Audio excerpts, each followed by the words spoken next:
We all know how weird anime titles are, but this anime title has the most funniest name but the darkest anime I've ever watched this year. Going into this, I thought it would be a fun yaoi with a heartwarming ending.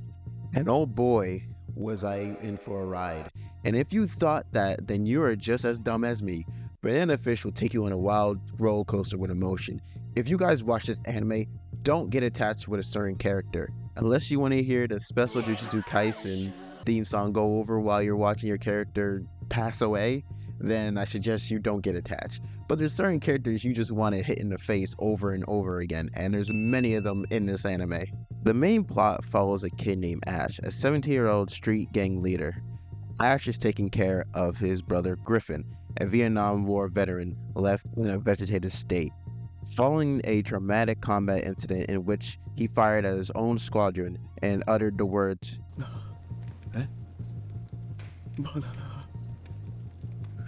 one night, Ash witnessed two of his gang members kill a man who instructs Ash to seek Banana Fish before dying. Two of the gang members tell Ash they are acting on orders from Dino, the head of the mafia in New York. Ash is formerly an enforcer and a sex slave to Golzine. He had been groomed from a young age to become a possible heir to the criminal enterprise. Going into this, I was not expecting how dark this could turn. Banana Fish really is a dark anime that can catch you off guard quickly, especially with the first few episodes where the main character Ash deals with being basically a sex slave and nothing more, because his family, he doesn't really have family anymore, and the only thing he has is being part of the mafia or being a gang leader. He's basically not able to be happy in this series, and you see it kind of throughout like the middle parts of this show where it really affects him. Everywhere he goes, disaster happens. He can't go to anybody. He can't really hide anywhere because there's people that he actually care about that could get hurt because of him. And when he's getting assaulted sometimes, it's like he has to accept that that happens to him sometimes, and he can't go to anybody with this information because he doesn't want anyone to get hurt on his behalf. And you see this a lot in this series where he tries to push people away. And a character that really helps him, deal with that dark side is a character named Iji. Iji is a Japanese photographer's assistant who traveled to New York to complete a report on street gangs, with whom Ash forms a close bond with. At first, Ash wanted to keep Ichi away from his whole life because he didn't want him to be in danger or accidentally get killed because of him. But Ichi is a character where he doesn't really care about his well-being. He cares about other people's. And there was multiple chances of him just going back to Japan and not even bother with this whole gang battle. But for Ash, he decided to stay and help him get rid of Banana Fish. Speaking of Banana Fish, throughout this whole series, we get a chance to learn more about Banana Fish. And it's kind of a funny name for a drug. Like, out of all the names, you name it Banana Fish. But the Banana Fish basically turns you into a mindless zombie. And basically, if someone told you to go kill somebody, you'll be forced to without even being able to think for yourself. And that's probably the scariest part of this whole series, is that they have a drug where you could just command somebody and they have no willpower to stop themselves from doing that.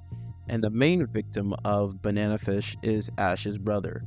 Ash's brother was a victim of the drug, which made Ash go on this Itachi type killing spree.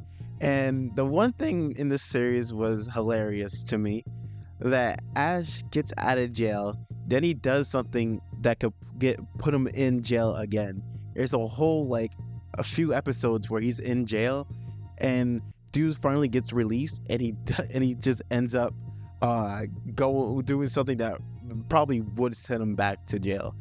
And I don't really blame Ash for even trying to act like the way he does, because I feel like he goes through hell and back every single episode. he's not allowed to even take a break or even have a glimpse of happiness, because something in the world happens where he's either getting shot at or getting sexually assaulted. And just a warning for you guys, there's a lot of people do get sexually assaulted in this show, and I think they do it to where it's not up like make it for laughs, and they actually make it really serious about, you know, what's going on and how the characters feel about it.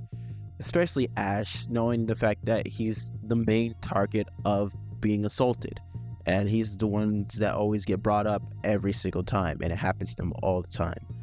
That's why I kind of like the relationship between Ichi and Ash, because I feel like both just stay calm right next to each other, and they're kind of like brothers in a sense.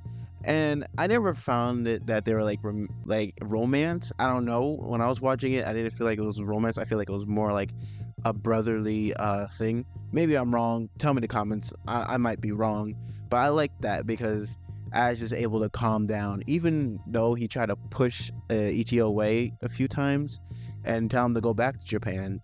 Ichi, you know, stayed with him all the time to help him get revenge for his brother. But the only thing that really frustrated me throughout the series is like we get this cool like halfway to the anime. I think it was like 26 episodes of Banana Fish, 24 episodes, and part of the season 1 through 12 was probably one of the best of the whole series. But I feel like the last few episodes were like kind of boring in a sense, because we get this like cool battle between Ash and Arthur. And Arthur is basically Dio in a disguise, because I swear he hates Ash because Ash cut his fingers, so he ended up killing his brother, and his death is probably one of the best deaths in this whole series. When you watch this series, you're gonna feel like you want this character. You're gonna want a lot of characters dead in this series. But that whole fight was perfect. If it ended like that, I wouldn't even mind. I wouldn't even care, because it was such a good way to end it. But I get that we have to discuss Banana Fish in this situation. And throughout the halfway point of this series, we do get a chance to talk about Banana Fish and discover why it was made and all other stuff. But I feel like the episodes were just completely boring in that sense. I feel like the later on episodes feel like it was just the same formula again. Ash gets kidnapped, Ash escapes, Ash gets kidnapped again, Ash gets, you know, it's like rinse and repeat. And that's the thing that I just did not like with this series. The halfway point, the beginning point is really good, and I highly suggest you watch it, but the ending just kind of fell flat. The ending was really sad. I'm not gonna spoil it for you guys, but the ending was really, really sad. And it caught me by surprise, because, you know, usually animes, not every anime has a good happy ending, but this anime did not have a really good happy ending. But if you guys like this video, make sure you guys like, subscribe, put it down below. What do you guys think of Banana Fish? Comment down below, like this video, and I'll see you guys later. Peace.